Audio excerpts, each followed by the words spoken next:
Marami ang nangangarap na bumuo ng pamilya at magkaroon ng anak. Pero paano kung tila paulit-ulit itong pinagkakait sa iyo? Tulad na lang ni Ray na 3 beses nakaranas ng miscarriage. Matagal na raw gustong magkaanak ni Ray. Kaya naman napakasaya niya nang malamang nagdadalang tao siya noong November 2021. Pero hindi niya lubos na inakalang mabilis itong babawiin sa kanya. Grabe po yung naramdaman kong saya kasi nga po, PCOS po ako nun eh. Baga parang ilang years po akong nagtatry na magkaroon po ng baby. Then, yun nga po, nag-positive po ako. Sobrang saya ako po nun. Tapos, yun nga lang po, nung nagkaroon na po ako ng bleeding, doon na po nag-start, nagpatong-patong po yung anxiety ko na what if po na makunan po ako. Kahit mapait ang naging karanasan ni Ray sa unang pagbubuntis, patuloy pa rin siyang sumubok sa pag-asang mabubuhay ang mga susunod na supling na dadalhin niya sa kanyang sinapupunan. Hindi pa rin siya pinagbigyan ng tadhana. Ito po yung second ko po, yung pinakamasakit po sa akin kasi nakita ko na po siya eh. Bali, nakita ko na may heartbeat niya, naririnig ko na po, ganyan. Tapos, yun po yung nalaman ko po na wala na daw, hindi na daw po tumitibok yung puso niya. Doon na po yung parang sobrang sakit po sa akin. Kasi yung time na yon nagle-labor din po yung ng kapatid ko. Hangga parang, bakit ako? Bakit sa akin hindi nagtuloy? Ba't sa kanya manganganak na siya? Sa pangatlong pagkakataon, nagdalang tao muli si Ray. Ang kaso nga lang, nagkaroon naman siya ng ectopic pregnancy, isang kondisyon kung saan sa labas ng matres nabuo ang fetus.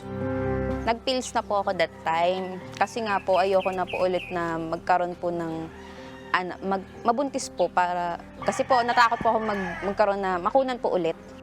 Nalaman ni Ray kalaunan na positibo siya sa APAS o Anti-Phospholipid Antibody Syndrome.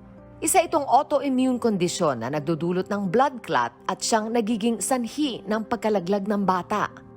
Doon na naman po nag-start yung yung thinking ko po na ako pala yung may kasalanan, ako pala yung may problema, kaya sila yung nawawala.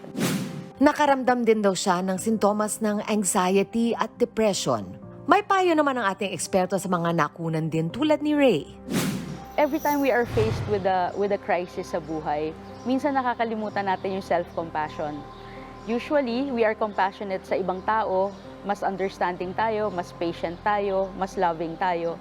But if we are ourselves nakaka-experience ng ganito, we should apply the same compassion to ourselves. No? So you have to be more kind, you have to be more loving, no? So that every time na mas may pinagdadaanan ka, you apply the same principles to yourself. Sa pang-apat na pagkakataon, nagdalang tao ulit si Ray noong Mayo ng 2023. Doble raw ang ingat niya para tiyak na mabubuhay ang anak niya. Bali nitong pinanganak ko na nga po yung baby ko sa 4th pregnancy ko. Sobrang saya ko po kasi sa wakas po, ayan, nagkaroon na po ako ng baby. Ayan na po yung rainbow baby ko. Kung bibigyan daw ng pagkakataon si Ray na magdalang tao muli, walang pag-aalinlangan niya itong tatanggapin at aarugaing muli. Pero sa ngayon, kontento na siya kasama ang kanyang pamilya at ang bagong silang niyang sanggol. Natutuwa tayo sa happy ending ni Ray. Good. Oo, Ganda. after 3 tries. Pero maganda rin ito mapag-usapan kasi hindi rin biro yung the grief that you feel, patutuhanan kapag ka nakukunan ka at hindi natutuloy ang pagbubuntis. Maawi, meron kang first-hand experience. Yes, Mami. Na-share ko sa inyo while we were watching si Ray, no? Back in 2015, I had a miscarriage. So, what I thought was, I was already pregnant kasi nag-test na ako and all eh. Tapos, pumunta kaming Hong Kong actually. Because sabi namin, sige, hindi pa naman ako due for an ultrasound kasi I think you have to wait 6 weeks talaga to see a heartbeat. Tapos, syempre, alam ko pregnant na ako, maingat-ingat na ako. Alam mo, feel mo na pregnant ka. Tapos, pag uwi namin and in time for my check-up, walang heartbeat na nahanap. Tapos, nung sinabi yun sa akin nung doctor, nanlamig ako, yung parang, ha? Parang, that was the very first baby after Lian. So after so long, so many years, I think 9 years after Lian. So parang, I was just so heartbroken. Sobrang talagang, yung iyak ko noon, hindi ko napigilan. It took me months to recover and yung grieving na ginawa ko. I'm sure maraming nanay na nakaka-relate. And then later on, nung after nun, sabi naman ng doctor, after 3 months, you can try again. But I was scared kasi na, syempre, ano pa ako, traumatized eh. So, takot pa akong pumasok ulit sa ganon. But you know what, after less than a year, nabuo naman si Mason. Ayan, so nagkaroon kami ng tinatawag na rainbow baby.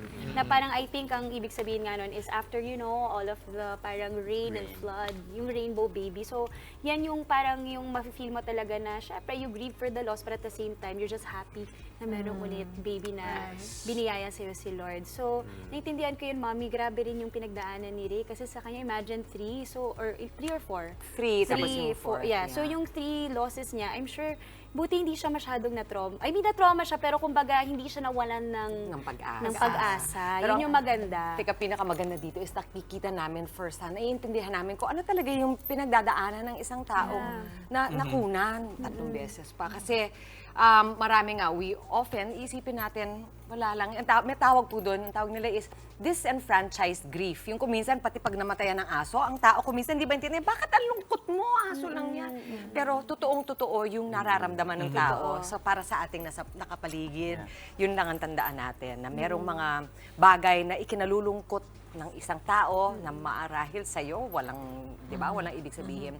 Kaya alamin natin na totoo pa rin yun sa ibang tao. Thank you. Thank you, Maui. Thank you, Ray. Thank you. Mga kapatid, Chiki Roa Puno po. Simulan ang inyong araw na puno ng impormasyong kapaki-pakinabang. Sama na sa isang makabuluhang umaga. Tumutok at mag-subscribe sa social media pages ng News 5.